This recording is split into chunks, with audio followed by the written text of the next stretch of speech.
Hey, what's happening, y'all? It's me coming back at you again with another vid.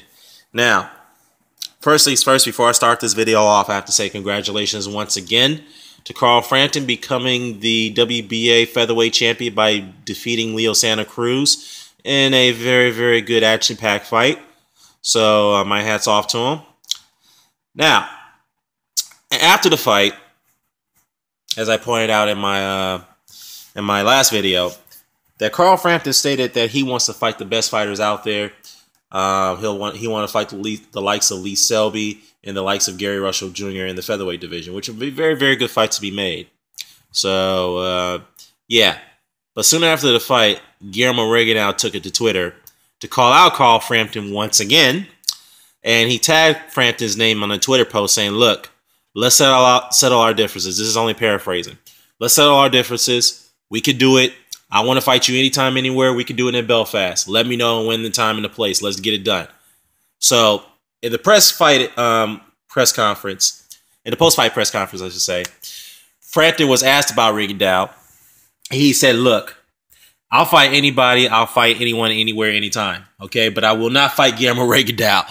And the reason why is because nobody wants to see me fight Rigondeaux. To be quite frankly, be honest with you, it'd be a shitter fight if anybody wants to see me fight Rigondeaux. So, yeah, I'm going after the bigger paydays. I'm going after the bigger fights.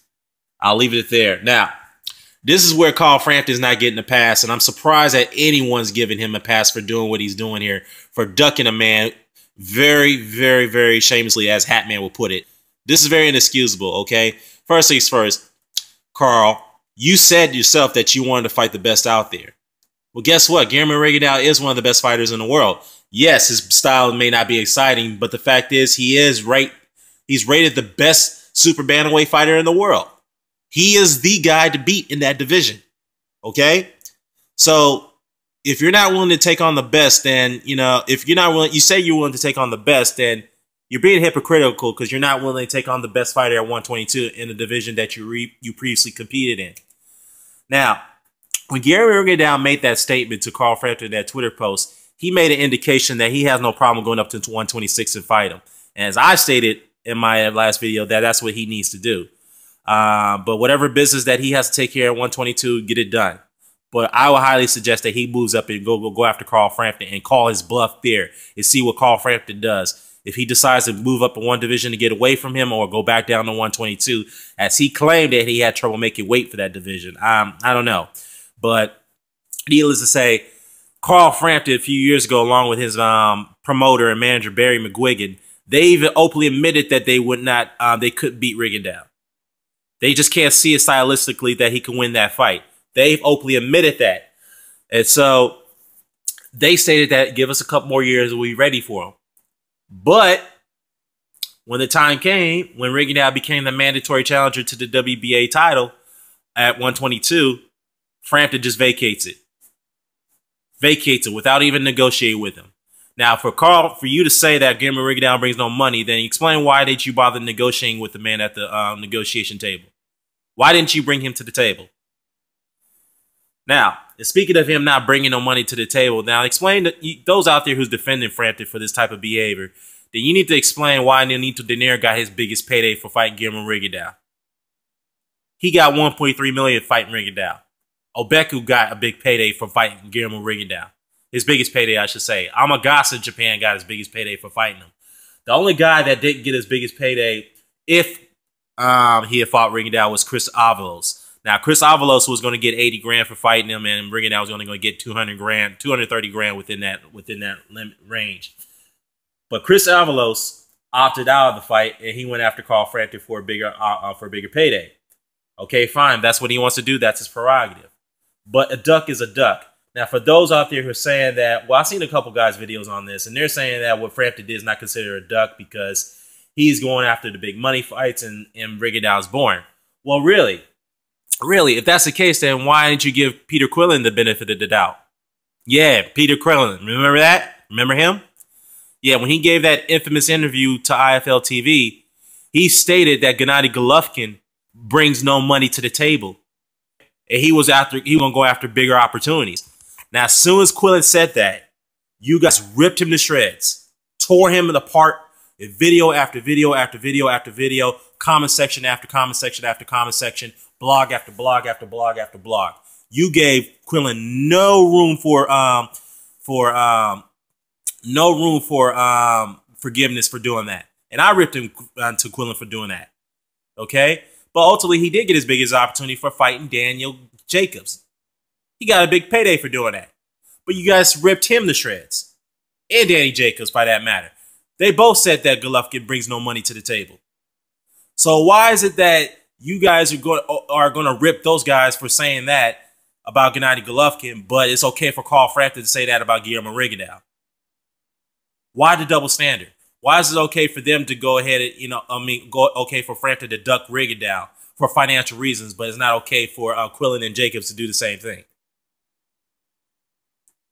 There you go. You could come out and you could come up with various explanations all you want to. Yes, Gennady Golovkin is an exciting fighter. Yeah, I get that. But the point is that all these fighters are ducking fighters for financial reasons. A duck is a duck. You can't explain it, okay? I mean, of course, you could come up with some type of valid explanation, but a duck is a duck. There's no other way around it. And this is the third time that Carl Frampton has done it. And he's not getting the pass. I'm sorry. I'm sorry, guys. I have to do this. Carl Frampton's lost a little bit of I've lost a little respect for him right now in this statement. For minutes, he's going to say he wants to fight the best fighters out there, but yet he's saying that he's not going to fight Guillermo Rigondeaux. Negating the fact that Rigondeaux is rated one of the best fighters in the world, pound for pound. Unbelievable. Unfucking believable. And I'm sorry, guys. I rarely curse in my videos. I have to say this. I have been cussing recently in my videos, but it just goes to the point that I'm just way beyond frustrated with the point now that boxing has become such a business rather than a competitive sport. You know, we got guys like Danny Garcia who turning down big paydays to go after small, going after way over the hill fighters like Andre Berto, for example, which I'm going to do another video on. I'm going to rip into Danny Garcia. Believe me, that video is coming. And then you got Manny Pacquiao's being very selective of who he wants to fight. Yeah, some people are going to say that Pacquiao's at the end of his career. He has nothing left to prove. Well, okay, well, if you're saying that he's the best fighter of his era and he's the best of all time or the greatest of all time, then obviously he still has something left to prove because he hasn't really accomplished many things to be considered that, like Muhammad Ali or Evander Holyfield. Now, I'm not saying Evander Holyfield is the greatest of all time. Oh, no. What I'm saying is that if you're going to be calling him the greatest of all time, then he's got to show more than just becoming a five-time linear champion in 5 different divisions and winning belts in 8 different divisions. Oh, no. Oh, no. He's got to do more than that to be considered the greatest of all time. So, now I'm not saying that him fighting Keith Thurman would put him up to that pedestal, but the fact is that he still wants to resume his career, and he's saying that he wants to take on some best fighters. So, I don't know. It's just there's a lot of mixed messages coming from Pacquiao in his camp. So, anyhow, that's all I have to say about that.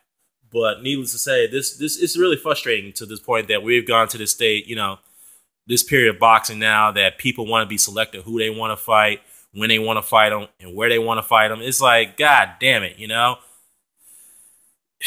Jesus Christ. It's just beyond frustrating to me, man. Very frustrating. Now you got Hughie Fury who's ducking fights over in the heavyweight division. I don't know what's going on with Hughie Fury, man. It's like he's turning down fights left to right. I recently heard that he turned down a fight with Anthony Joshua again.